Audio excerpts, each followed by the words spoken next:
Optimal minimalism. At this altitude, I can run flat out for a half mile before my hands start shaking.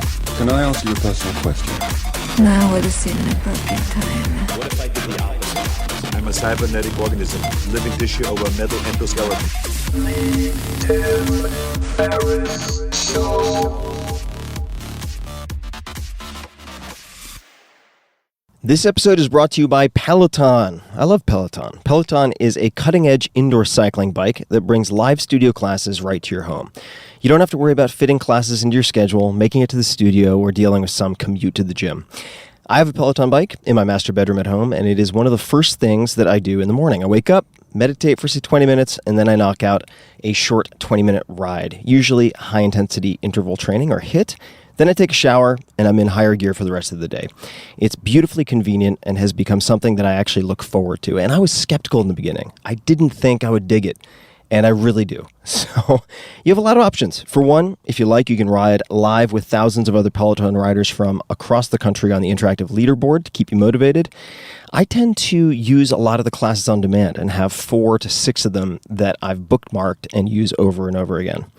There are up to 14 new classes every day with thousands of classes on demand, and there are a variety of workouts to choose from. 45-minute classes, 20-minute burns, hip-hop, rock and roll, low impact, or high intensity. Pick the class structure and style that works for you. Peloton has an amazing roster of incredible instructors in New York City. They really do have great instructors of every possible personality and style. And you can find one that you love, no matter what you're in the mood for. Personally, I use Matt Wilper's a lot, but I use a bunch of them. I'm promiscuous and enjoy classes from a lot of their instructors. With real-time metrics, you can track your performance over time and continue to beat your personal best. I did not think the gamification would work for me, and they really hit the nail on the head. It does work, at least for me, tremendously well to keep me pushing consistently. So, discover this cutting-edge indoor cycling bike that brings a studio experience to your home. Peloton is offering listeners of this podcast a limited-time offer. Go to onepeloton.com, that's spelled ONEPELOTON.com. Enter the code TIMPODCAST, all one word, at checkout and get $100 off accessories with your Peloton bike purchase. Get a great workout at home anytime you want. Go to onepeloton.com and use the code TIMPODCAST to get started. This episode of The Tim Ferriss Show is brought to you by 99 Designs. 99 Designs is a global creative platform that makes it easy for you to find an amazing designer and create designs you'll love.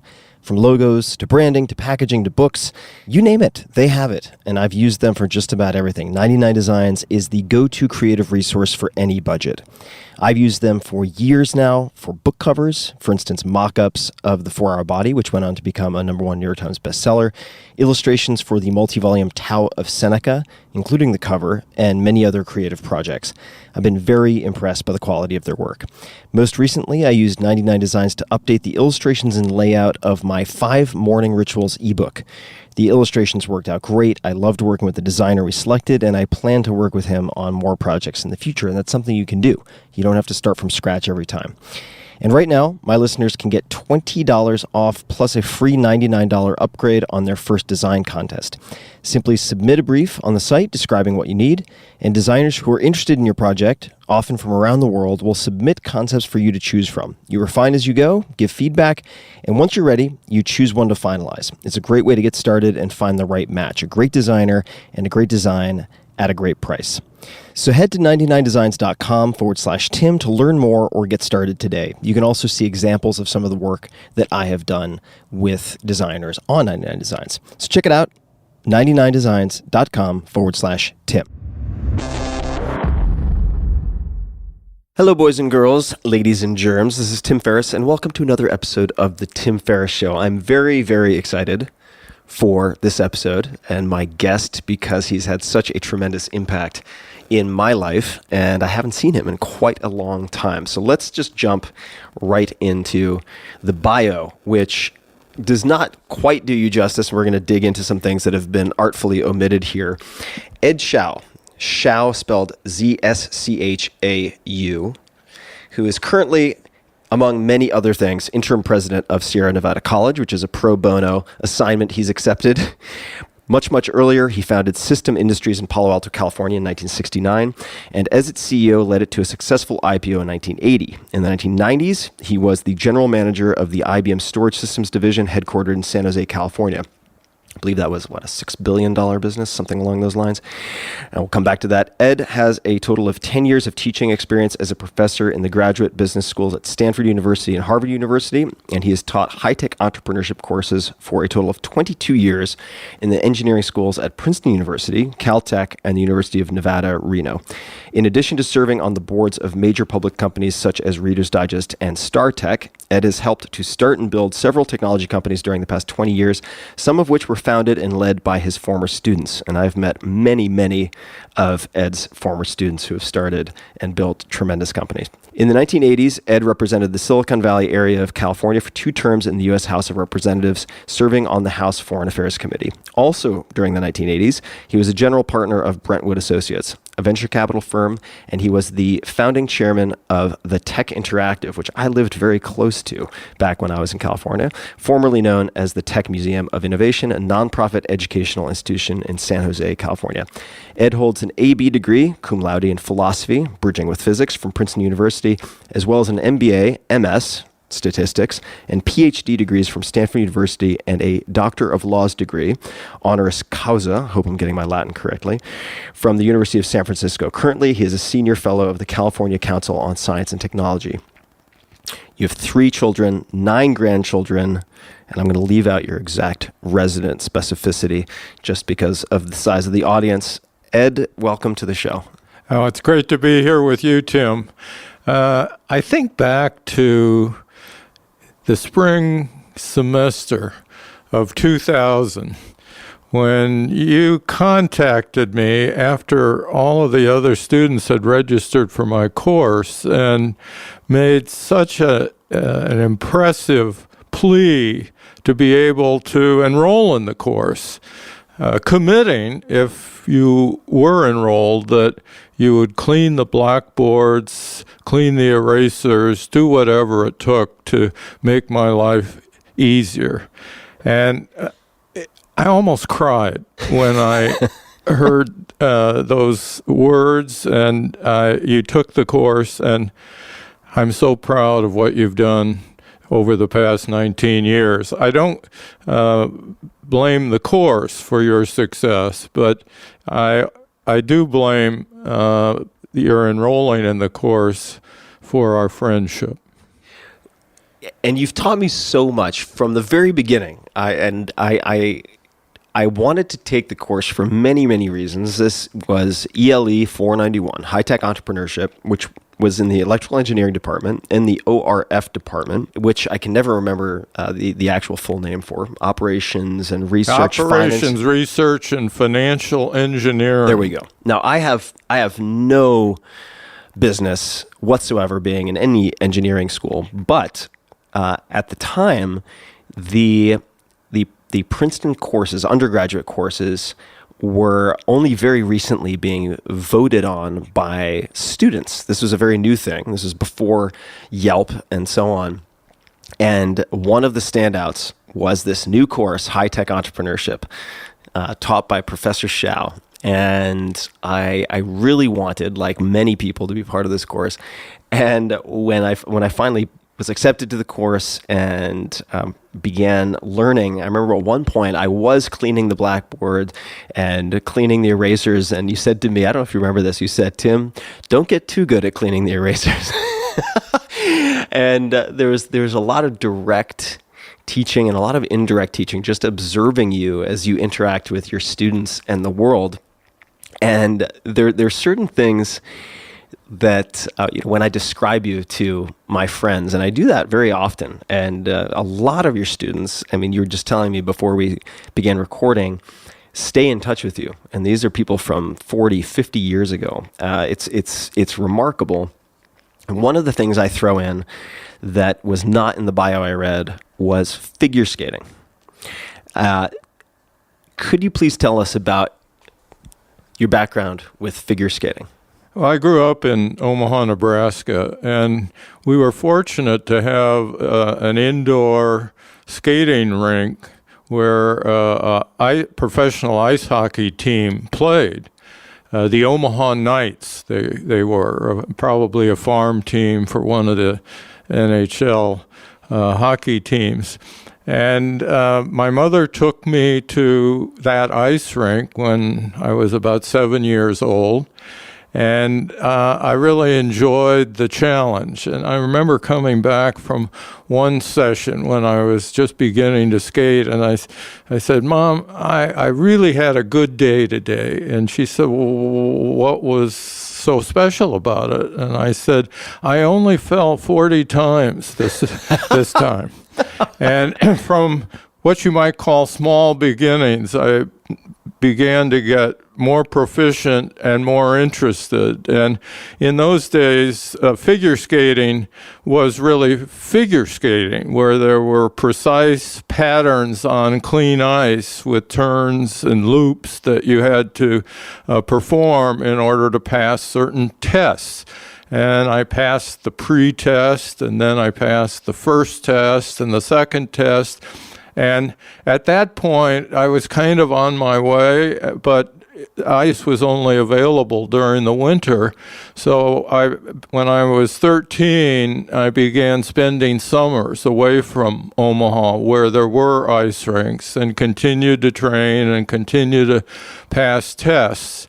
And when I was 16 years old, I had passed the sixth test, and I qualified for the national championships in men's singles in a lower group, not the world-class group, but a lower group. And I was also ice dancing with a partner. And in 1956, we won the silver dance championship in the Midwestern sections. There were 3 sections in the country, went to the national championships. And then my senior year in high school, 1957, again, I skated in the national championships in Berkeley, California. I never was a winner, but it was a special experience to meet a lot of people throughout the country going to these championships. And I still stay in touch with my dance partner and a gentleman who I competed against in the singles championships.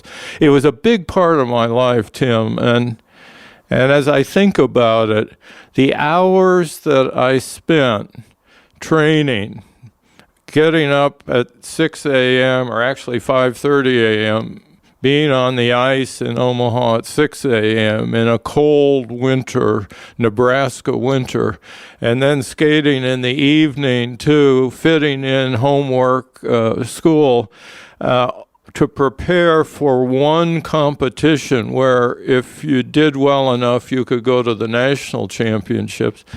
It taught me the power, the value of practice, of dedication, of persistence, and determination. Those are valuable life lessons and character building lessons. So when people ask me, well, how do I prepare to be a leader or to change the world?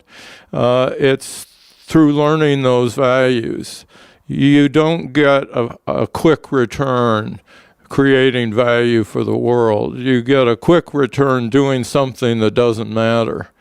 But if you're going to make a difference in the society, changing the world for the better, you better be prepared for a long journey. You, to me, as one of your standout characteristics, have preparation.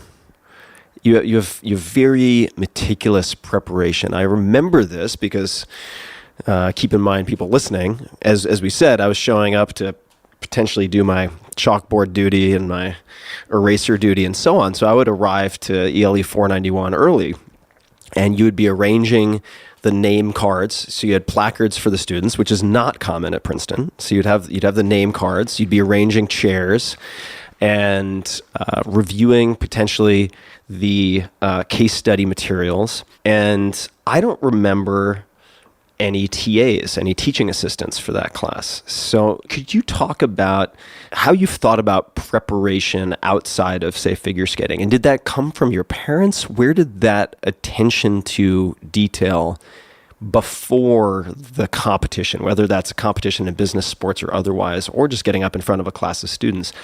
Can you talk to where that comes from and how you think about preparation? Well, I was a strong believer in Murphy's Law. Whatever can go wrong will go wrong. Yeah. And so I would come to the classroom typically 45 minutes early, make sure that the projector was working. I didn't want, and sometimes it wasn't.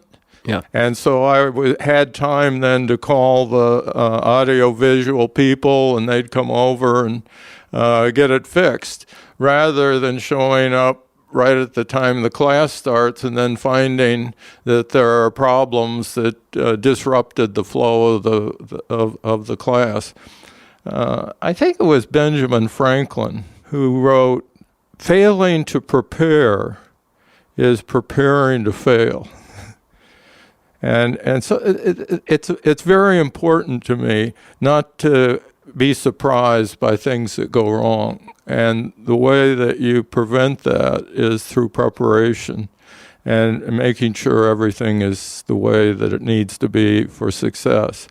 As far as the class is concerned, even though I had taught the lessons, the sessions, many, many times, I usually spent 2 to 3 hours prior to each class preparing again.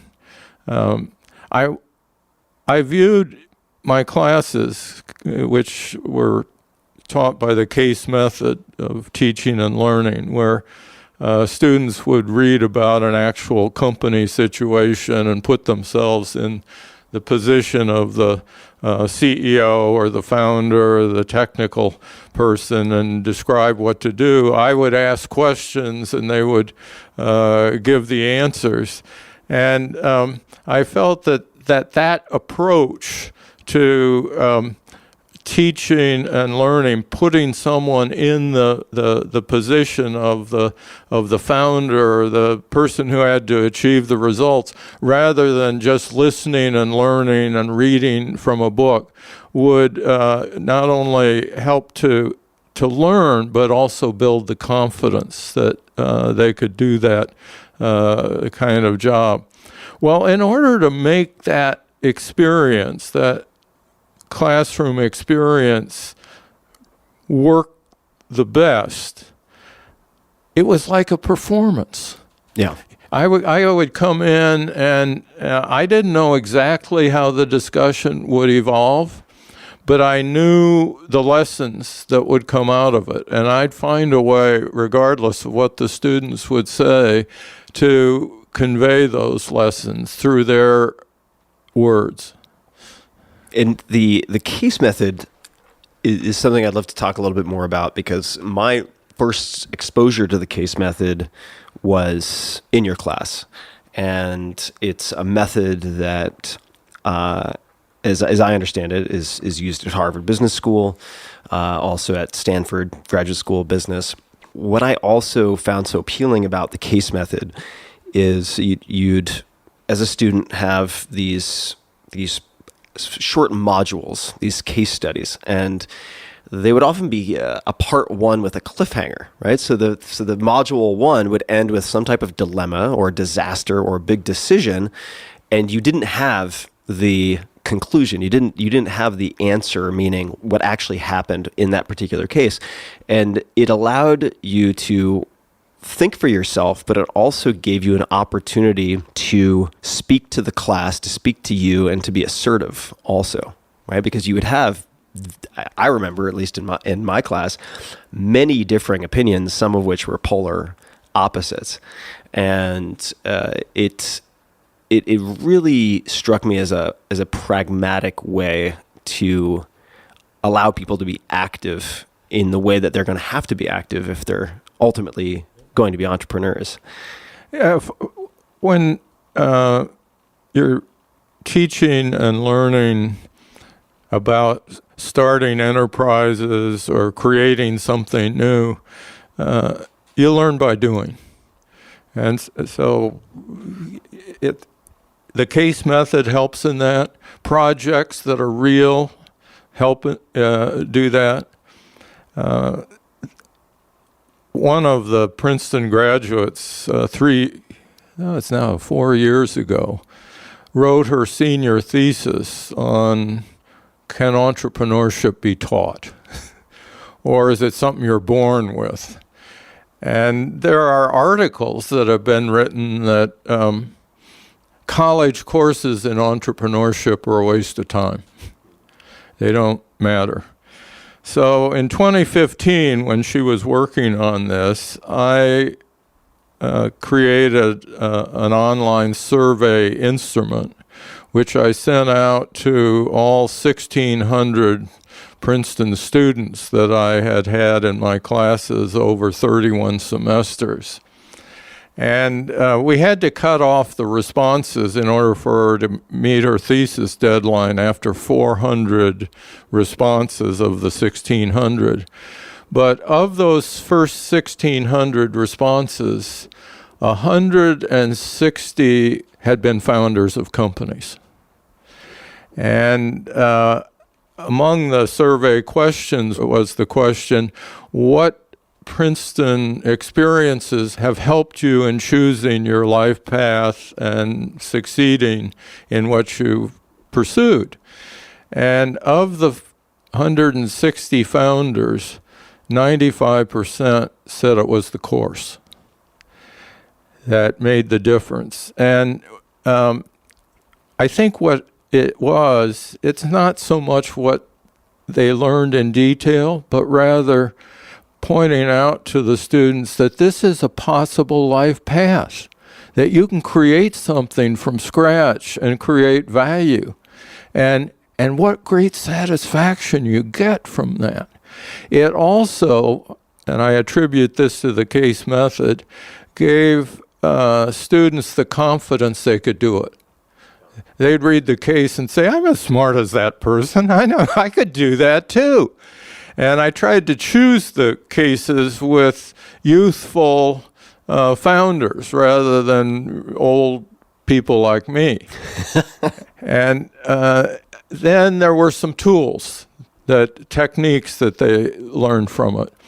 But I believe that everyone is born with the desire to do something beyond themselves. And as an entrepreneur, starting something from scratch, making it real, impacting the world in that way, it fulfills that desire to do something meaningful beyond themselves. Is that what an entrepreneur is to you? I mean, if you were to define entrepreneur, is that someone who builds something from scratch, whatever that might be? How do you think about the term entrepreneur? Well, you probably remember this, Tim, from the course, but I assert that entrepreneurship isn't about starting companies. Entrepreneurship is an approach to life, and you can be an entrepreneur in anything. It's about starting something from scratch. It's about making good things happen that hadn't been done before. It's a combination of innovation, a lot of people get ideas, and implementation. And that second part, implementation, is the most important. A lot of people say, wouldn't it be neat if we could do this? And that's as far as it goes. But entrepreneurs say, wouldn't it be neat if we could do this, and then they do it. So I want to say a few things and underscore a couple of things. The first is that there are only 2 courses I still have all the notes from, meaning classes I took as an undergrad that I still have 3-ring binders, which contain all the notes from. One was The Literature Effect with John McPhee, and the other was ELE 491. So I still have all of those notes. And it strikes me that first from just from a tool perspective, if people want to find case studies that are used at places like Harvard Business School or Stanford Business School, you can actually find quite a few online and order them. So I would encourage people to look into that. The reason that I have notes from those two classes is, I think, in large part because I had, and we were talking about this a little bit earlier, a very, very difficult and dark period in my life junior year, and took some time off of school. It was a very, very hard time for me.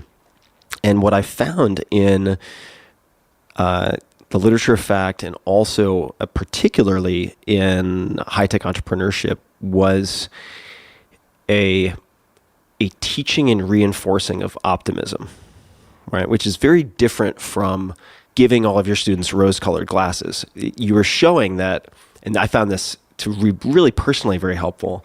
In these case studies, a lot of things go wrong. But you were able to show how people figured it out and how they learned to navigate around those things. How do you think about, if you do, the role of optimism in any of this? Well, I'm a chronic optimist. And I believe that is important to doing things that haven't been done before.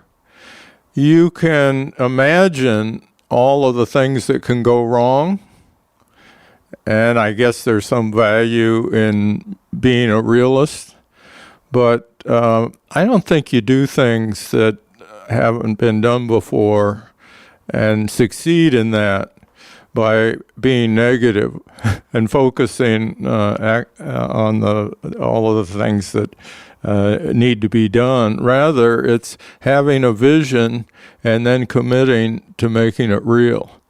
And I was blessed that way. I just look at the world, I don't think through rose-colored glasses. No, but I don't think so.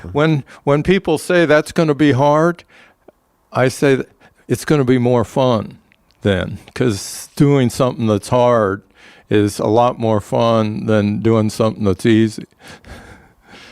How did you, well, I'll ask two questions. So I'll start with the one that I should probably ask first, which is, when you were, say, 20 years old, 15 or 20, somewhere in that range, what did you think you were going to be when you grew up? What were you? I knew exactly what I was going to be. All right. I was going to be a physicist. Uh-huh. And I came to Princeton in 1957 with a plan to major in physics.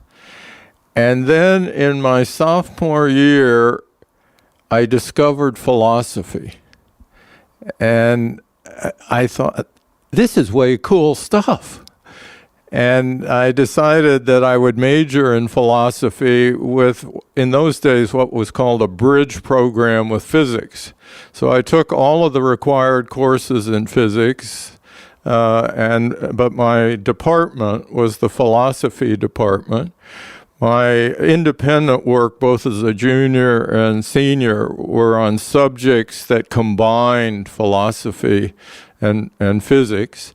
My senior thesis was describing what the German philosopher Immanuel Kant's theory of space and time would have been had he been born 50 years later and had known Einstein's general theory of relativity. And I described in my thesis, this is what Kant's theory of space and time would have been. Unfortunately, he didn't know general relativity. He based it on Newtonian physics. But as a presumptuous 21-year-old, I figured I knew what was inside Kant's head. And if he'd just known about Einstein and his theories, he would have had a different philosophy of space and time. That and $2.40 will get you a cup of coffee at your favorite coffee shop. And you mentioned Einstein. I mean, Princeton certainly has a storied history in some respects with physics. I mean, Einstein spent time not too far away from where we're sitting right now, and Richard Feynman and others, certainly. Is that how you ended up focusing on Princeton and physics? Was the history, I guess at that point, I'm not sure what specifically would have drawn you here, but is that what drew you to Princeton? Well, starting from the time that I was about 12, I was an Einstein lover, I guess you'd say. I began reading about his theories and biographies and so forth. And so I applied to various colleges in the physics department, engineering physics in one case, and physics in all the others. And I was accepted to all of those schools, and all of them provided me with a rather attractive scholarship, except Princeton. Princeton wrote to me and said, you can work in the dining hall as a busboy, and I think I could make with 12 to 15 hours a week, $400 a semester. And I chose Princeton because I concluded that must be the toughest school. They're not making a big deal out of me. And I want to go where it's most challenging. I've never looked back. Did you end up finding Princeton challenging? Oh, way too challenging. And that ended my figure skating career. I did not have the time to continue to practice.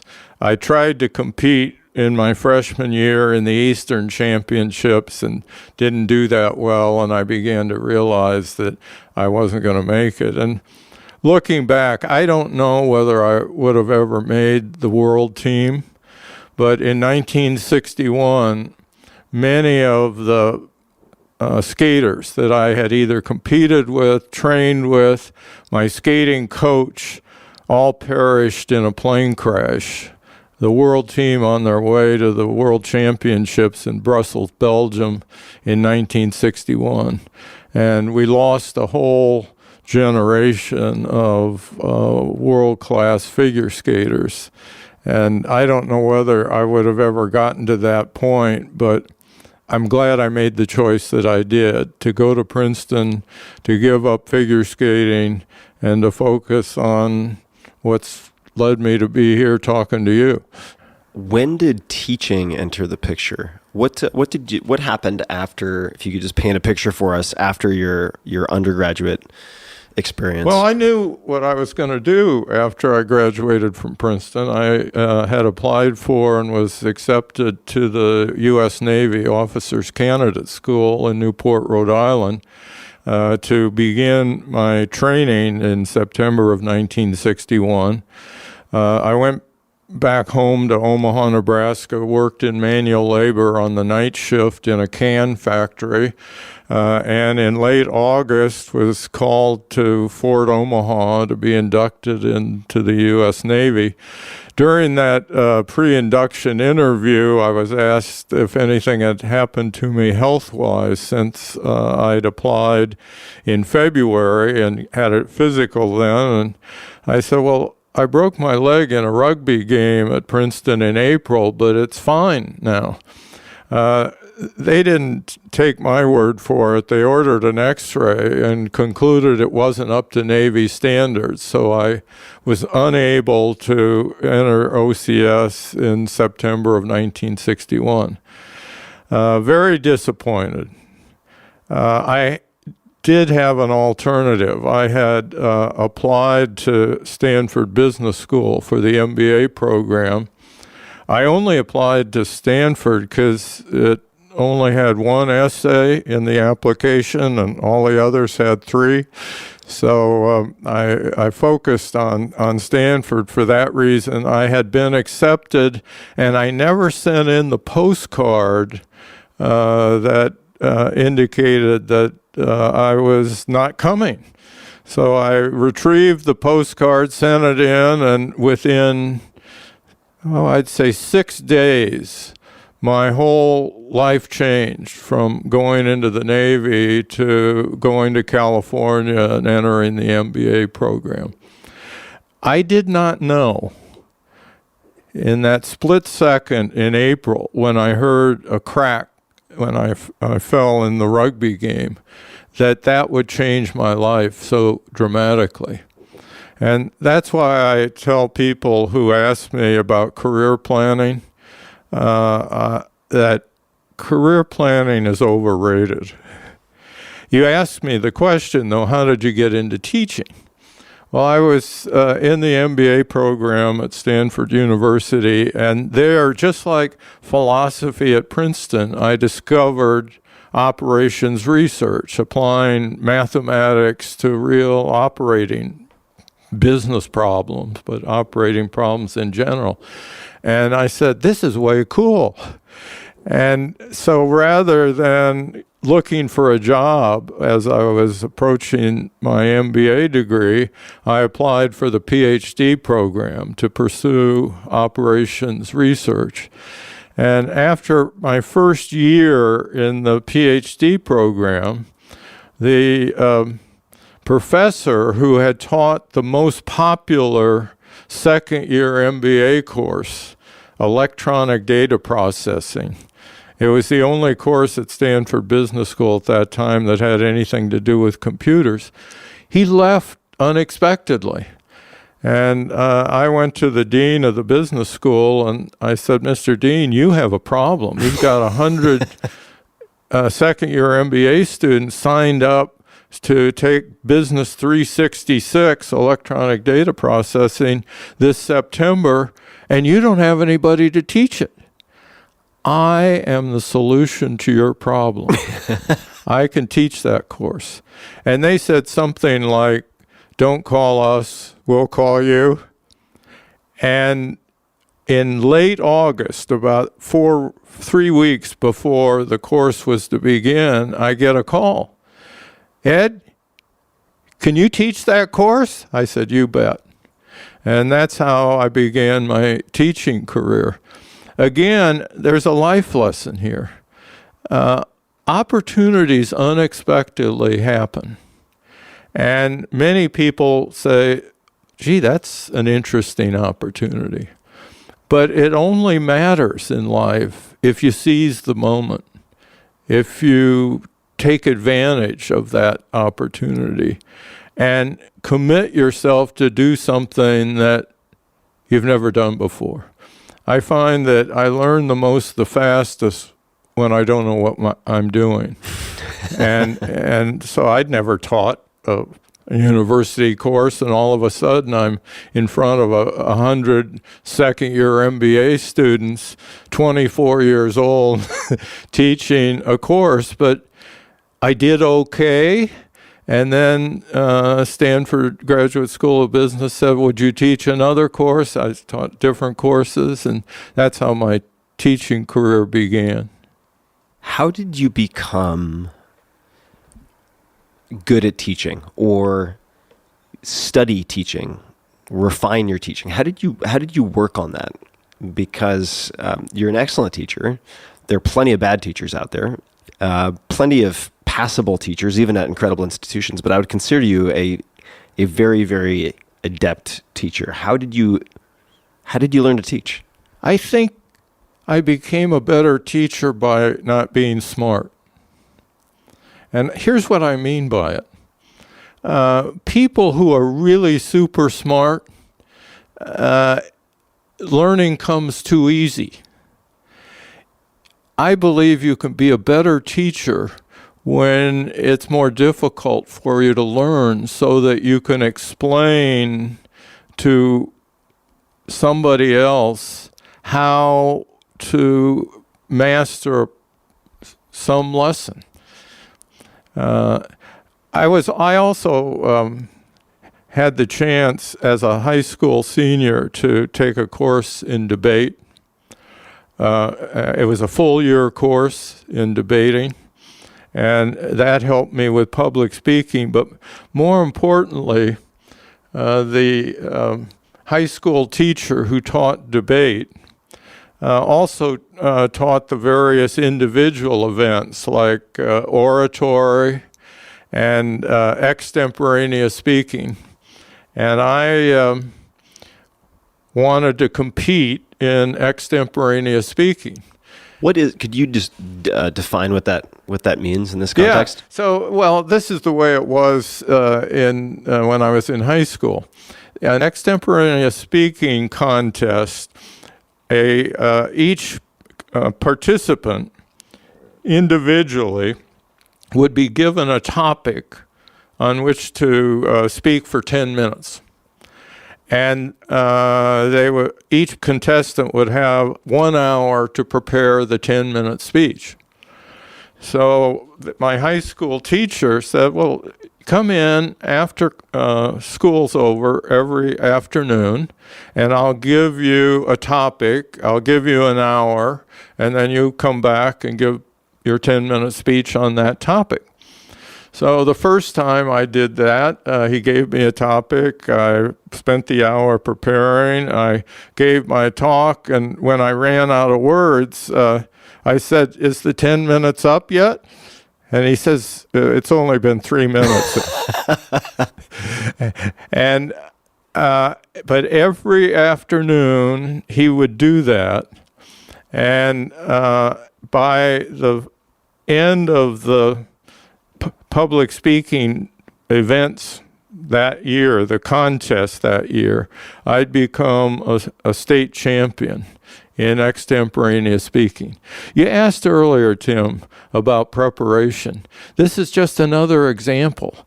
I wasn't born to be a speaker. I wasn't born to be a teacher, but I learned to do both. And there are tools also, as you mentioned in your own teaching, there are tools that you can give people and strategies, which is certainly was part of ELE 491 in my case, and in the cases of your students. With the extemporaneous speaking, what were some of the keys to getting better? Were there any techniques or strategies or ways of thinking about the topics you were given that were particularly helpful? In that final event, I remember the topic. It was, what was the significance of the conflict between Aaron Burr and Alexander Hamilton? And I had an hour to prepare that one. This is before Google. Before Google. And so the style of presentation, it wasn't a sort of matter of fact. It was to prepare what might be called a 10-minute oration with drama, with stories, with life lessons, and sort of end on a crescendo. And let's go back to teaching. I view teaching more about nurturing, about personal values, about inspiration, about recognizing that you can have fun doing great things. And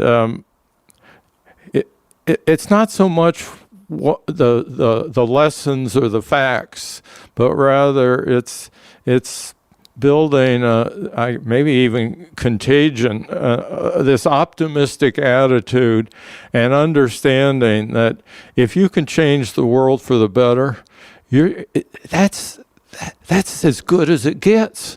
Yeah, I do think in retrospect, it's maybe easier. Well, of course, it's easier to see in retrospect, but how these various chance opportunities and encounters with philosophy, with the teaching, with the extemporaneous speaking, not necessarily in that order, but how they've combined into this alchemy that has enabled you to transmit and infuse these beliefs to your students in a way that is very, very memorable, right? It's not just the text in the book.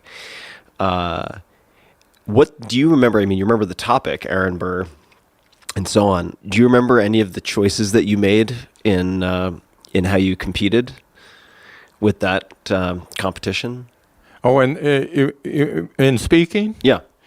No, I remember my debate partner in high school and then at Princeton. He was 1 year behind me. We had started kindergarten together, and then I skipped first grade, so I was 1 year ahead of him. But when he was a junior and I was a senior, we were debate partners. In a debate team, there were two on each side, and one, you were assigned whether you were the affirmative speakers behind and supporting the resolution, or the negative speakers against the resolution. And I remember he was the first affirmative speaker, and I was sitting near while he was standing, and he got confused and he gave the negative case. And I'm sort of making hand signals to him as he's giving the negative case against the resolution he's supposed to be speaking for. And I was going to have to follow up on this. And he finally realized what was happening. And he was so smooth. He said, "And that, ladies and gentlemen, is what our opponents would lead you to believe." However, and then he quickly switched to the affirmative case. That's incredible. But there's also a lesson in this, that things sometimes don't work out exactly the way you plan, but you've got to adapt and figure out how to segue into what will work. See, you strike me as very, very adaptable in so many ways. I mean, you've spent time in so many different worlds, and you're very good at seizing opportunities. But you've also done certain things for periods of time. You've run companies for extended periods of time. You were in politics for an extended period of time. How do you, this is actually some phrasing that I heard from Rabbi Jonathan Sachs in the UK. He said, how do you differentiate between opportunities to be seized and temptations to be resisted? So because you've focused for extended periods of time on single things when no doubt there are other opportunities being thrown at you. How do you think about focusing for extended periods or opening yourself to opportunities? This is really a simple question, and it's answered with one word: commitment. I had situations where I had opportunities to leave companies that I was running. I would not leave until it was appropriate to leave, where there was a successor, there was success. When you're an entrepreneur and people are investing in you, when you're an entrepreneur and a CEO and employees and customers and suppliers are counting on you, you've got to have a commitment to do the job until you're no longer necessary. When I took the company public, my first company public, and it was about a 10-year period, and there were times during that 10 years where we almost went under. But when we had gone public and and then did a secondary financing, so there was sufficient capital, and then did a search for a successor, I felt that then I could leave to run for the Congress. Perfect segue. Why did you decide to run for Congress? I thought I could be good at it. And here's why. It wasn't just, that's way cool, like philosophy and operations research. In 1977, I was on the board of directors of the American Electronics Association. And electronics companies during the 70s were unable to raise sufficient amounts of risk capital. The amount of capital committed to professionally managed venture capital funds during the 1970s, funds that would be investing in tech companies, was only $50 million a year. Wow. $50 million a year. And I was asked to chair a task force for the American Electronics Association on capital formation to figure out what to do. And I assembled a group of entrepreneurs and investors, and we concluded the single inhibitor to sufficient quantities of risk capital investment was the high rate of the capital gains tax at the federal level at that time, which was 50%.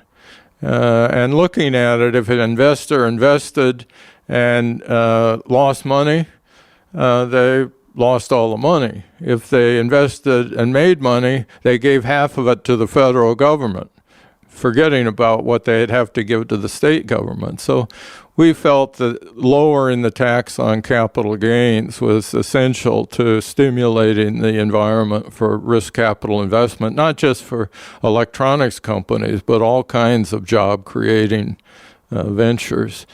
And the task force put together a white paper, and usually that's the end of the story. We proposed the lowering the capital gains tax, but keep in mind, Tim, that this was a group of entrepreneurs, and entrepreneurs don't just talk about it, they make stuff happen. And so the first thing we did is we did a survey of the electronics industry and documented the importance of more risk capital investment for job creation and for the ability of these companies to get started and grow. Then I went to Washington and testified before Congress, and there was a young congressman from Wisconsin, Bill Steiger, who was on the House Ways and Means Committee, and he became intrigued with this idea of lowering the tax on capital gains, and so he introduced a bill to do so. And I worked with him, and the whole Electronics Association worked in lobbying the Ways and Means Committee, worked with the Senate, and by November of 1978, about a year after we'd started this process with our survey, the federal tax on capital gains was lowered from 50% to 28%.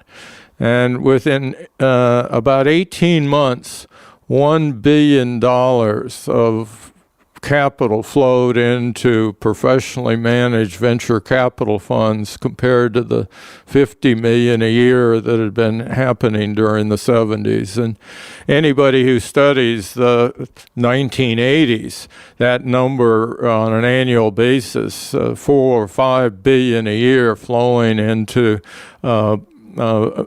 funds that were supporting new enterprises and job-creating enterprises. So that experience, particularly because Bill Steiger died of a heart attack within a month after this bill was passed. He passed away in early December of 1978. The bill was passed in November of 78. His example inspired me for public service. He had changed the nature of the debate in Washington on tax policy from who pays and who doesn't to what will be the economic impact. And I felt, gosh, somebody who has built a company, somebody's had the experience that I had with working with Bill Steiger to get the tax rate on capital gains reduced. Perhaps I had a contribution to make in public service. It also strikes me, and I think you may have even said this in an interview that I read in preparing for this conversation, that in a very real sense, you had an advantage in the sense that you could always go back to building companies, right? Which means you weren't necessarily dedicated to being a politician as a career indefinitely from that point forward. You had some attractive plan Bs or plan Cs if it didn't work out. So did that enable you to think more aggressively or differently? Well, I had a personal principle that I was only going to stay in the House of Representatives at most 3 terms, 6 years. And that gave me 2 advantages. One, a sense of urgency. I couldn't just kind of wait around and learn the ropes. I had to start making a difference as quickly as I was able. And secondly, it gave me the freedom to do what I thought was right. The worst could happen is I get retired, or maybe it's the best that could happen. I get retired after 1 term or 2 terms. Certainly, I wasn't going to serve more than 3. As it turned out, I only served 2 terms in the House because as a congressman from California, I think there were at that time 48 or 50 California members of the House of Representatives, and we were a dime a dozen. They were just, and it was very difficult for a single California congressman or congresswoman to get the message out. So I felt that if I have ideas, I not only need a message, I need a megaphone. And I decided that I could get a megaphone if I became a U.S. Senator from California. I ran for the U.S. Senate in started in 85 for the 1986 campaign.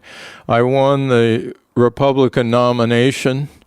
But I was defeated in a very close election, about a percentage point and a half by the 3-term incumbent, Alan Cranston.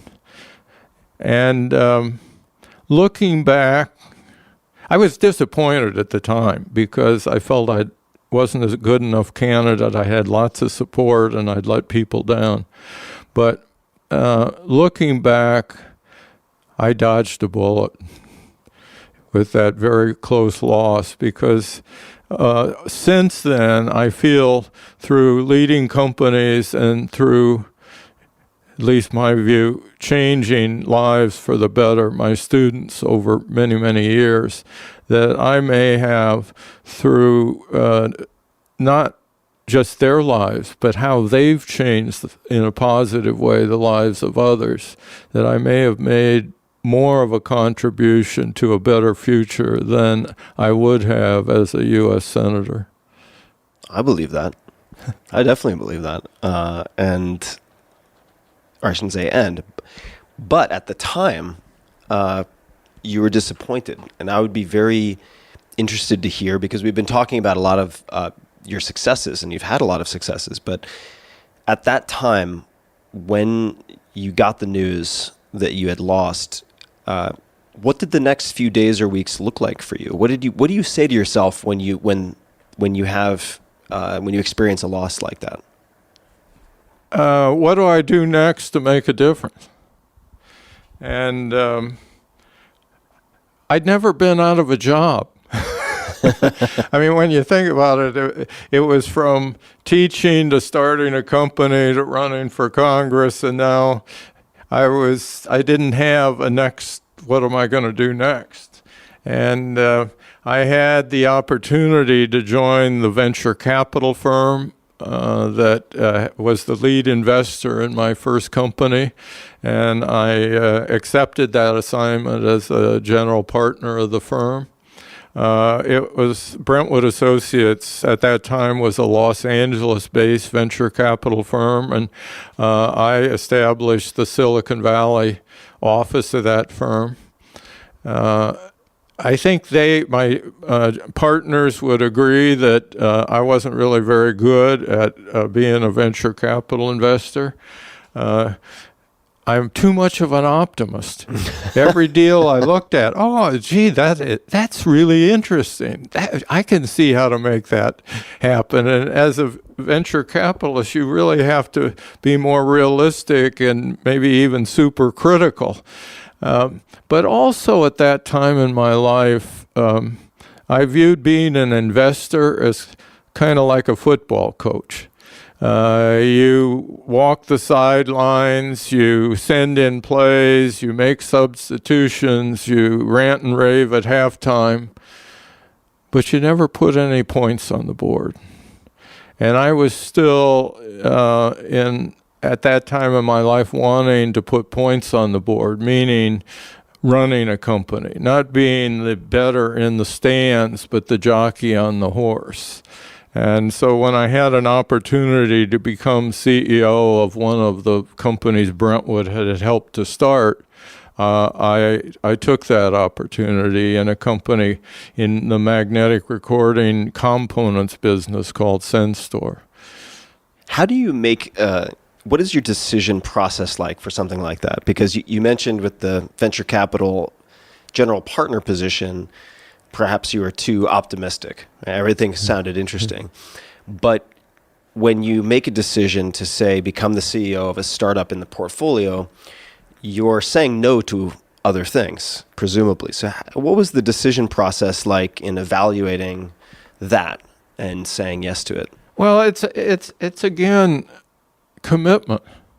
I mean, I was part of a firm, general partner of a firm that had made a significant investment in this company, and they felt that there was a need for a new CEO. And so when they talked to me about it, it started out as, well, can you go in there and help out and be on the board? And it evolved into, can you go in there and run it? And I wasn't going to say no to my partners. Did you, in your mind or explicitly with them, set expectations in the way that you did for yourself with the 3-term limit as a congressman? Did you go in to it saying, I'm committing to this for X period of time and then we'll reevaluate, or was it left totally open-ended? Well, it was left open-ended. The goal is success rather than how long. And I think you're getting to an issue where I may not be like a lot of other people. I don't do things for me. I do things for others. So if you want to get down to what motivates you, finding something that I think is meaningful that needs to be done and recognizing I can help do it. And it's not about the money. That's why I do things pro bono. My wife is not particularly thrilled with that approach, but on the other hand, I focus on where can I make a difference for the benefit of others rather than what's in it for me. And I don't know whether that's unusual, but it served me well. How do you differentiate between the things that will have the greatest impact for others and feeling peer pressured to commit to something, if that question makes any sense? Because it seems like people pleasing and committing to things that will help the greatest number of other people or deeply help other people are two different things. And I guess I'm just wondering if there are times when you commit to, say, doing certain things because the general partners to whom you've made a commitment ask you to do it, may not always be the same thing that will have the greatest impact. Maybe it's not a good question. I'm just wondering if you've ever run into a position where people want you to do one thing and you could be very good at it, but you feel like your abilities are better put in a different place. Yeah, usually the decisions that I make about how I'm going to spend my time and my life are made by me rather than responding to requests. When I came to offer my course here at Princeton, I hadn't gotten a phone call saying, "Hey, Ed, would you please come and teach a high-tech entrepreneurship course at Princeton?" Rather, in June of 1997, I asked for a meeting with the then dean of the engineering school, James Way, and in that meeting, I proposed that the engineering school would benefit from having a rather comprehensive program in entrepreneurship. It just made perfect sense to me that engineers innovate, but in order to make a difference in the world, that innovation has to then become real and commercialized, and often in a startup venture. So exposing engineering students to that process and that opportunity seemed to make sense. And that was the origin of the first offering of ELE 491 in the fall semester of 1997. Again, an instance where I decided that there might be some value that I could create. And now Princeton, entrepreneurship the Princeton way is pervasive across this campus with many courses, with many co-curricular and extracurricular programs for the benefit of student entrepreneurs. And the survey that I mentioned before, out of 400 of the students that took my course, forgetting about or not including the courses, the many other courses that are now offered, to have 160 founders of companies from that cadre, it would suggest to me that out of the total of 1,600, that there may be 300-400 founders. And I still, Tim, I'm touched when I get emails from students I may have had a dozen years ago saying, "Ed, you planted the seed 12 years ago, and it's finally sprouting. I've just founded my first company. It took me this long, but you gave me the confidence to do it." How have you thought about parenting and your own kids? Because you're so deliberate in how you teach, and you've prepared so extensively, not just for the courses, but for each individual class. How have you thought about parenting? Or how would you describe your parenting style? It's almost the same. That it's just that the students start a lot younger. I believe that the best way to help people find their way, nurture them, is through encouragement rather than direction. But when our children were young, and we have 3 children, I coached 13 soccer teams with all 3 of them played soccer at one time or another. I was a Cub Scout leader and a Boy Scout leader. And we're really proud of the way our kids turned out. We were lucky. They were growing up in a good place at a good time. Probably not a lot of the challenges that all parents face today, with the world more complicated, with communications technology more advanced, but loving them, caring, and letting them know that you love them and you care is kind of the secret of parenting. Could you speak to the encouragement rather than direction a bit more? Does that mean that you're exposing them to a lot and whatever they gravitate towards naturally is what you then try to foster? What does that mean when you say encouragement instead of direction? Well, they've got to live their lives. You can't live their lives. And I think I benefited a lot from my own parents.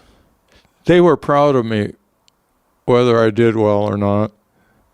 I learned when I was maybe 5, 6, 7 years old how to build radios and build motors in the basement workshop from my father, who had a degree in electrical engineering, but sadly, during the Depression, he lost his engineering job and got into an assignment that really didn't have anything to do with engineering, but he stayed in it in order to provide for his family.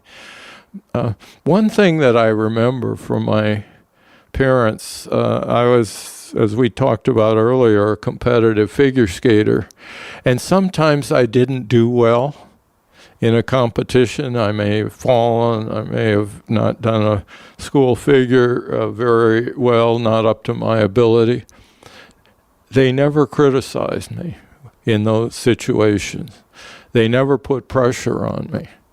They were always supportive and proud, regardless of how well I did relative to what I could have done. What might they say? Let's just say on the car ride back after you've had, for you, a disappointing performance. What are the types of things they might say to you? Great job. Great job. And having been a soccer coach, I know that not all parents act that way. Yeah. Sometimes parents are the problem. The players are just fine. Parents are a problem. But both of my parents weren't raised by their parents. My mother was raised by her grandmother. My father was raised by his mother's sister. His mother died when he was about 12 years old. His father was in the German newspaper business in Montana, but he and his sister grew up in Omaha, raised by his deceased mother's sister. And I think as a result of their not having parents, they wanted to be the best parents. And so my sister, we never had a whole lot of money, but my sister had ballet lessons, and she was an exquisite ballerina. I had piano lessons and figure skating lessons, and they just wanted to be the best parents ever. And I think they felt blessed to have two children who wanted to succeed. You know, we both studied hard. We were both good students. We went to college. We did other things besides that, and we both wanted our parents to be proud. Where do you think that desire came from? Was it watching their example and perhaps the diligence with which your father showed you how to disassemble and reassemble these radios? Where did the desire to please them come from if what you most received was continuous positive feedback? I'm not sure it was the focus of my life was to please them. Right, or for them to be proud. But I've had, from the time I was in grade school, maybe even in kindergarten or first grade, an overarching goal. and that is to live a life that matters, to make a lasting positive difference in the world. I call it leaving footprints. And that's what drives me. So some people might say, well, my overarching goal is to be the richest person around, or my overarching goal is to have a whole lot of adulation and be a celebrity. My goal, maybe even in a quiet way, is to leave footprints on the world. Have there ever been times in your life where you felt like you've wandered or been pushed away from that and then have corrected course? I don't recall. I don't recall. I've always sort of marched to my own drum. Yeah. You know, that's another thing, and maybe this is important for your audience. I always wanted to be different.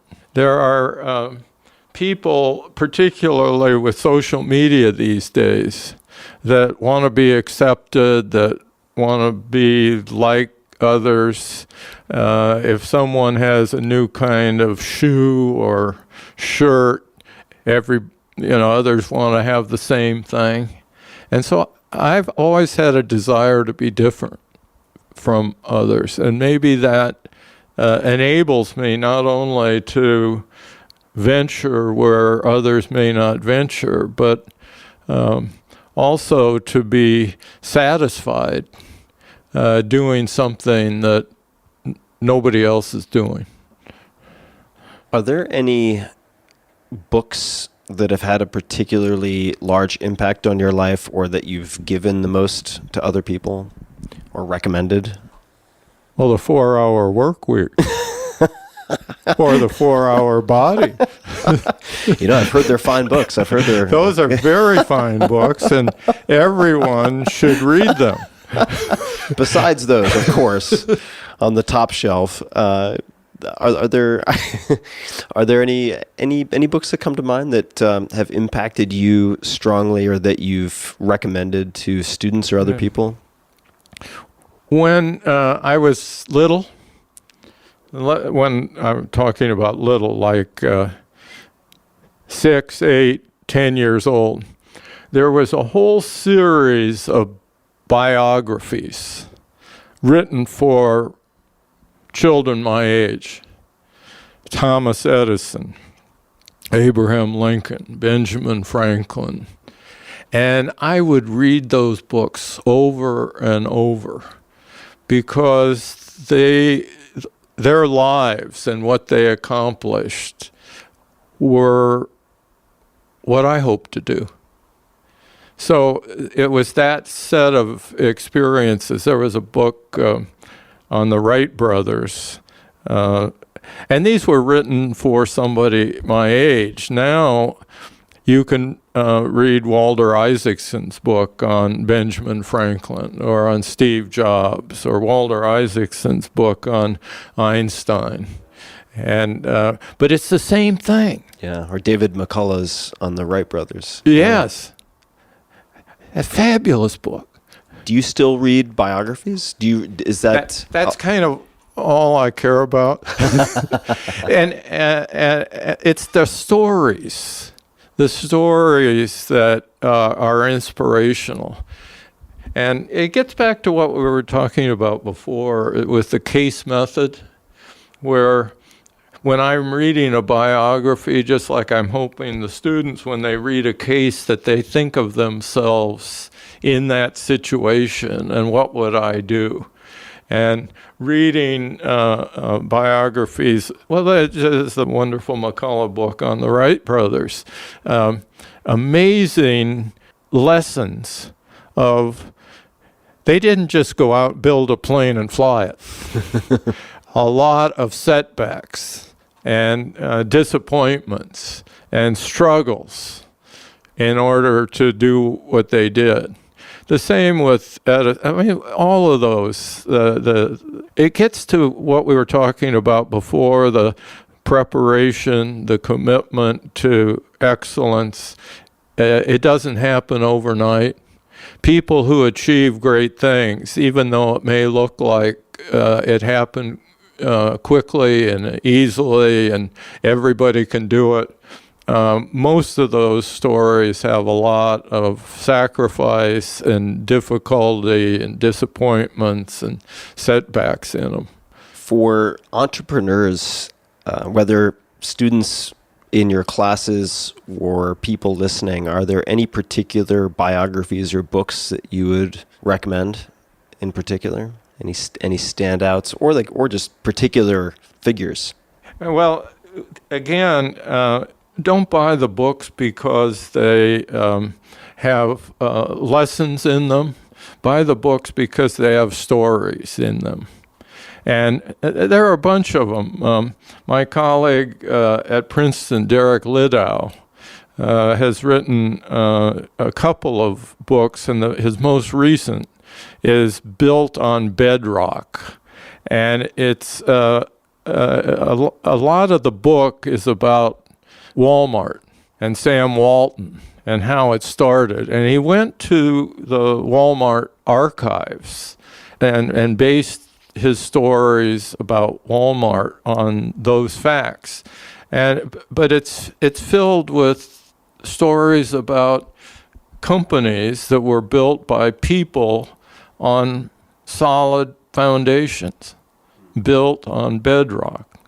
I had a chance. The stories are so important, I think, also for many reasons, of course, but also because it's really the glue that we as humans are programmed to use to remember any of the lessons that might come out of those stories. And that's something that struck me when a few months ago I was invited to go to Bentonville, Arkansas, and interview Doug McMillon, the CEO of Walmart, for this podcast. But it was my first time in Northwest Arkansas, my first time in Bentonville, and I went to I was able to see Sam Walton's pickup truck and the keys, and the stories are what stick. And it was a fascinating experience. What are you most excited about these days? I mean, you seem to be moving as quickly, doing as many things as ever. You certainly don't strike me as someone who's ever idle. What are you personally most excited about these days? Well, I'm focusing now on education. And my years of teaching are just part of it. But you look at higher education today, very expensive. A lot of students with debt may not be prepared for first jobs. May not be prepared for a lifetime of contributions. And so just in the last couple of weeks, I volunteered to be the interim president of a wonderful small college, Sierra Nevada College, located in Incline Village, Nevada, right on the shores of Lake Tahoe in the midst of the Sierra Nevada mountains. And this is a college that has a dedicated faculty with real life experience in the areas they teach. They're not just teachers. They've done what they teach. It is a college in which entrepreneurship is pervasive. It has some real focused capabilities in environmental science. Well, right there on the shores of Lake Tahoe, keep Tahoe blue. Environmental science is critical in that area. What a wonderful place to learn about that. It has a strong entrepreneurial-based business program at the undergraduate level. And then it has a marvelous fine arts and creative writing program. You don't go there to major in neuroscience. You don't go there to major in philosophy.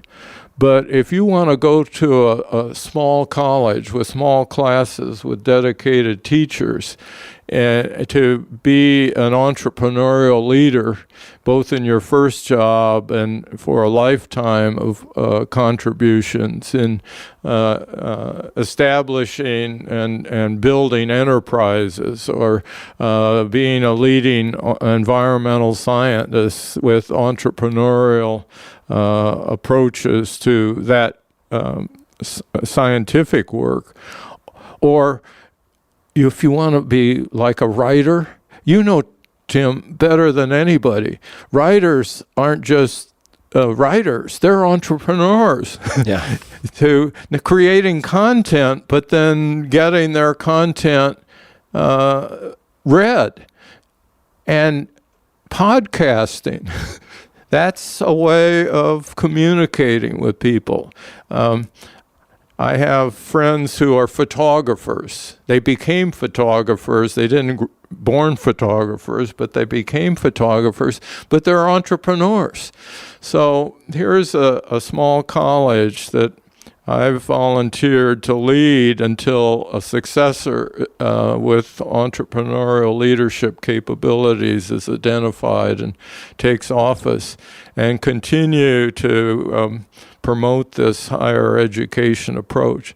One of the challenges these days, as I just mentioned, was how do we do this less expensively? And I believe that there are ways in which education can use technology to reduce the costs. I'm not advocating, well, there will never be any more classrooms, but a combination of that classroom experience with online learning can reduce the costs of providing a top-rated educational institution. I'm also attracted to income sharing agreements. Perhaps your audience is not familiar with them, but rather than taking out student loans, there are sources of financing where the student signs an agreement that to repay based on their income above certain levels. And if they never make that much, they don't repay, but if they make more than that threshold level, then they pay, and may pay more than the amount of the debt. But having students graduating with huge amounts of debt reduces their choices. And you asked me earlier, well, how do you choose what you want to do? Well, I want to change the world. I want to do things that will benefit others. Well, if you have a lot of debt, you may not be able to make those choices that are in that direction. You have to focus first on, well, how do I make enough money to pay off my debt? So, and I don't know whether any of the people who are listening to this podcast are thinking about enrolling in a unique educational institution, but we do have a few openings left for entering freshmen even this fall in late August. So if there are people who are interested in coming to get a uniquely valuable educational experience in a beautiful setting, look up sierranevada.edu. And I'll link to that in the show notes for everyone as well. So you'll be able to find those links really easily. The income sharing is very, very interesting to me. I don't have much exposure to it, but there are some programming schools, for instance. I believe one is called Lambda School, which has this exact model and has proven very, very successful. It also puts a very productive onus on the educators to really think through the practicalities of what they're teaching and how effective they are. how effectively they're imparting these skills to their students. Ed, do you have any particular quotes or mantras, anything that you live your life by or remind yourself of often? Are there any particular? I mean, you mentioned, say, one earlier. If you're failing to prepare, you're preparing to fail. Do you have any other quotes that have really stuck with you? Do what you enjoy doing. Do it the best you know how. Good things will happen. I love it. No, but I may be unusual. Well, I don't know whether I'm this unusual. I like to get out of my comfort zone, do things I haven't done before. I believe that doing so enables me to learn, but the more I learn, the more I'm able to contribute to others. So doing the same thing and being able to be the best at that, that's laudable.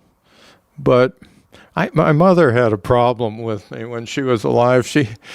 So I started out with this teaching. I mentioned how I got into it, the Stanford Graduate School of Business. And after I'd done that for a while, I said, Mom, I'm going to start a company. And she said, Buzzy, that was my nickname, and my sister still calls me Buzzy, and my high school friends call me Buzzy. Buzzy, you were just getting good at teaching. and now you're going to start a company. You don't know anything about that. And then the company did okay, and we took it public, and I said, Mother, I'm going to run for Congress. Buzzy, you were just getting good at running a company. You don't know anything about politics. And she lived long enough so that she saw me sworn in to the U.S. House of Representatives in January of 1983. And then she passed away that April. Wow. How did she respond to seeing you sworn in? Well, she was not. She didn't express her emotions and her feelings a lot, but I believe she was proud. I'm sure she was. How could she not be? Yeah. You have an incredible tradition that I think is so suiting to you, and it's so memorable for so many of your students, and it has to do with singing. And it seems like there have been a few different versions of this, but where did the singing enter the picture with your teaching? Well, it started way before that. Oh, yeah. When I was probably in grade school, I would write poems about things like, the busy bee is lively. All he does is buzz. But yesterday he stung me, and now he is a was. Is that something you wrote? Well, yeah, going way back. And then I started composing or using music that already existed. Then when I was in first teaching at the Stanford Graduate School of Business, there was a tradition there where in the spring, in May, they held a joint faculty-student event called the Spring Fling. And the faculty would prepare a skit. And it had perhaps acting, it had perhaps some songs. And I became the writer for the faculty skits. And then there were student skits as well. And my most famous song, I wrote many for those skits about various courses and, primarily about courses. But then I'd also write the words, and we had a takeoff on Batman and Robin, and we had a Mission Impossible skit, and where I'd write the songs and the music. And even after I left the faculty, they as a teacher, they kept, and I'd started my company, they kept me on the Stanford Business School faculty from the time I left, which was 1970, to 1981, so I could continue to be the writer of the faculty skits. Well, the most famous song I wrote was about the linear programming algorithm. It was called the simplex method, where poor students in 1966, when I was teaching the quantitative methods course, had to learn how to do this. And linear programming was abbreviated LP, linear programming. And so I wrote a song about the algorithm that was mathematically correct, that if you listened to the words, you could do the simplex algorithm to achieve an optimal solution to a linear programming problem. But I wrote it in the form of a dance. And it went something like this. Come on, gang, now gather round, see what your math prof's putting down. Get in close and listen to me. I'm going to show you how to do the LP. It's a new dance, but it's easily done. In fact, you learned it in 261. Just to make sure that you can do it, listen close while I review it. Do the LP. Come on, baby, do the LP with me. We're going to pivot, step, day and night, and optimize it out of sight. And then it went through a series of verses with the details of the simplex algorithm. First of all, form a big strong line. That's it, you're looking fine. Behind that line, form one more. Come on, everybody, get out on the floor. Keep forming lines one after one. When you're out of cats, then you're done. Now you see how I get my kicks. I've got y'all in a big matrix. Do the LP. Come on, baby, do the LP with me. We're going to pivot, step, day and night, and optimize it out of sight. Incredible. So you use stories, you use music. I feel like these are communication skills that sort of transcend the era in which you were born. I mean, you could have gone back 1,000 years and used these. You could probably go forward 1,000 years and use these. And your students remember these things. They really remember these things. And I'd love for you to talk about another song that I certainly was exposed to, and that is My Way, and why you chose that song. Well, again, I was teaching at Harvard Business School in 1996, a course called Entrepreneurial Finance. And for the last class of the course, I wanted to end with a number of stories and share with students my philosophies. And it was a captive audience. Attendance was mandatory. And I thought, what would be an appropriate message to convey? And that message, as we've talked about it earlier, parenting, teaching, the message is just do it your way. And so then I thought of the song My Way, and I put some words to that song This course's end is here, but I have in this final session a thought for your career. It is a most important lesson as you go down life's path, whether slow or in a hurry.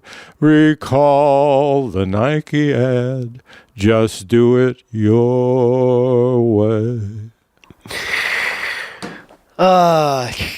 It brings back the memories, and it not only brings back the memories, but it just refreshes the mark that you had on me and continue to have. And I really just want to thank you, Ed, for doing things your way. It's really had such an incredible impact on so many people, and I'm not going to mention him by name, but he's a mutual friend of ours. You introduced us because we were both students of yours, but he's a very, very, very successful entrepreneur, and we were going back and forth emailing in preparation for this interview with you, and he, in closing, says, "Please give my best to Ed. Any success I've had in business was due to him." That is an incredible sentence. And it's incredible also because he is not the only student who would write that. I've met students of yours from China. I've met students of yours from countries around the world who have some version of that sentiment. And it's so incredible, and it's been such a privilege and such a great stroke of luck that I ended up in your class. And I just want to say that to you because it's had such a significant impact on the trajectory of my life. And certainly for me, that's a big deal. That's a really, really big deal. So I just wanted to thank you. Thank you, Tim. And now you know why I do what I do. I concluded a long time ago, I'm not going to be able to change the world alone. I said my goal in life is to live a life that matters. I call it leaving footprints. But I can better achieve my goal leaving footprints with your feet. And so that's why I do what I do. Well, Ed, I hope this is certainly, I can't wait to have dinner. We're going to have dinner after this and continue to catch up. I can't wait to see what you do next. And I'm so happy to have a chance to spend time together today. And this has been a real pleasure for me to do this. Well, I'm proud of you, Tim. And I'm proud of so many people who you refer to who have taken my course. They've taken many other courses. They've had other experiences. But they go out and do great stuff. And deep down, I say to myself, well, I'm really glad I lost that Senate race. Because otherwise, I may not have been able to do what I've been doing. Yeah. It sounds strange to say, but I'm also glad. I'm really glad for my sake and for the sake of many people that you lost that Senate race. And you've just done so much good. And you're going to continue to do so much good. It's really inspiring. And I think this is a great place to wrap up. Is there anything else you would like to say or close with? Anything you'd like to recommend to people? Anything at all that you'd like to say before we wrap up? Well, I've told you my story, and with some detail that based on Tim's questions. But most important thing for you to do, you speaking to the audience, is to do it your way. Don't just follow what is recommended. Don't just pursue what others are pursuing, but do what you enjoy doing. Do it the best you know how. Good things will happen.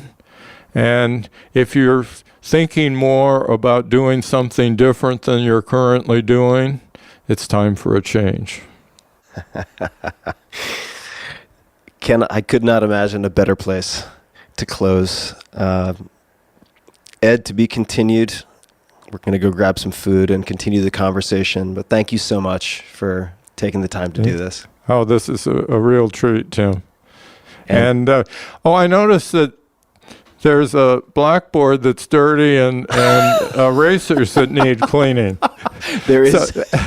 So get to it. Yeah, there is literally a whiteboard right behind me. So I'm going to get back to my other tasks of cleaning up for Ed, and to be continued. And to everybody listening, I will include everything we've talked about in the show notes, which you can find, as always, at tim.blog/podcast. And I hope you enjoyed this even half as much as I did.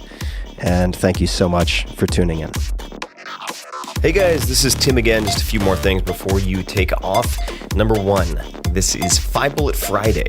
Do you want to get a short email from me? Or would you enjoy getting a short email from me every Friday that provides a little morsel of fun before the weekend? And 5 Bullet Friday is a very short email where I share the coolest things I've found or that I've been pondering over the week. That could include favorite new albums that I've discovered. It could include gizmos and gadgets and all sorts of weird shit that I've somehow dug up in the world of the esoteric as I do. It could include favorite articles that I've read and that I've shared with my close friends, for instance. And it's very short. It's just a little tiny bite of goodness before you head off for the weekend. So if you want to receive that, check it out.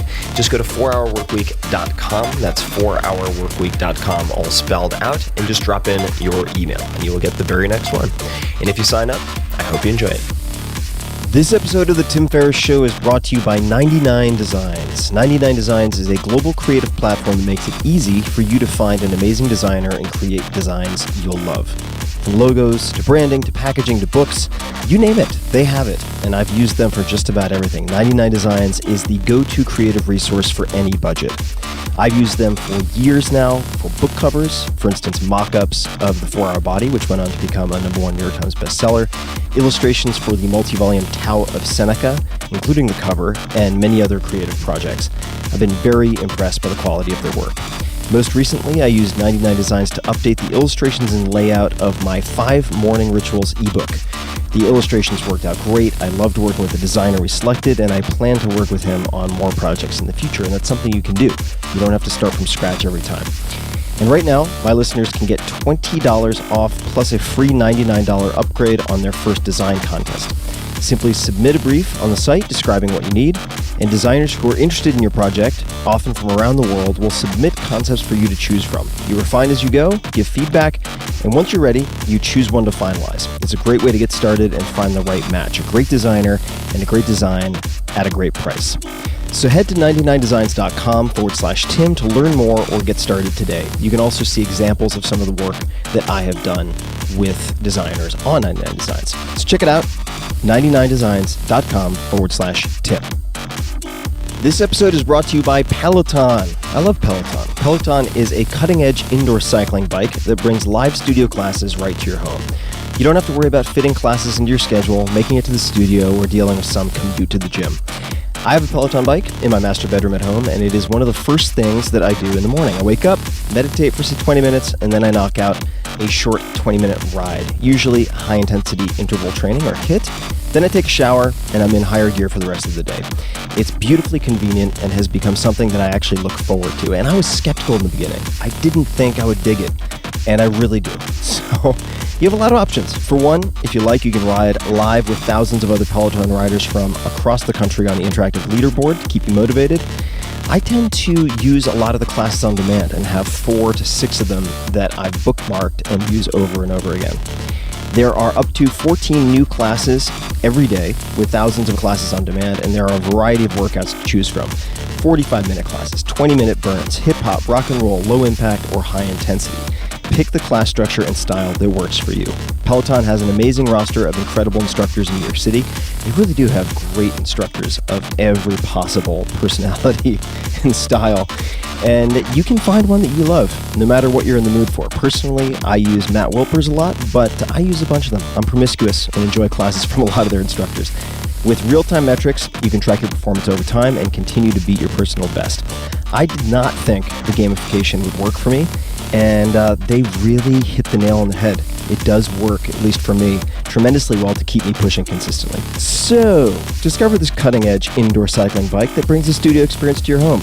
Peloton is offering listeners of this podcast a limited-time offer. Go to onepeloton.com, that's spelled ONEPELOTON.com. Enter the code TIMPODCAST, all one word, at checkout and get $100 off accessories with your Peloton bike purchase. Get a great workout at home anytime you want. Go to onepeloton.com and use the code TIMPODCAST to get started.